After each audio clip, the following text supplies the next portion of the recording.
బన్నీ గారు మీ జన్మ ధన్యమైపోయిందనుకోండి. ఎందుకంటే, నాగబాబు గారు ఎంత బిజీగా ఉన్నారో అండ్ మోరోవర్ మీ మమ్మీ గారు ఈ వయసులో మీకోసం 'బిగ్ బాస్' స్టేజ్ మీదకి రావడం అనేది మీరు చాలా అదృష్టవంతులండి. నాగబాబు గారితో మీకున్న రిలేషన్‌షిప్ ఎటువంటిదో ఆయన మీకోసం 'బిగ్ బాస్' హౌస్‌లోకి వచ్చిన తర్వాతే అర్థమవుతుంది. ఎందుకంటే మీరు అంత ఉన్నత స్థాయిలో ఉన్న వ్యక్తికి మీకోసం 'బిగ్ బాస్‌లోకి' వస్తున్నారంటే మీరు ఇంకా మీరు మీ జర్నీ మీ బాండింగ్ వాళ్ళతో ఎంత బావుందనేది అర్థమవుతుంది.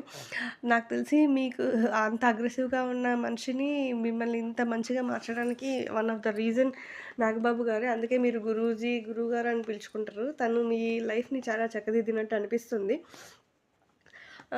నాగబాబు గారు బేసిక్‌గా చాలా మంచి వ్యక్తి. చాలా మందికి ఎంకరేజ్ చేస్తారు బయట గూడా. 'జబర్దస్త్‌లో' గూడా ఎవరైనా ఏమన్నా ప్రాబ్లమ్‌లో ఉంటే తనకు తెలిస్తే చేతనైనంత వరకు హెల్ప్ చేస్తారు. More over good person. And వాళ్ళ కుటుంబమే అంత చాలా మంచి వాళ్ళందరూ గూడా.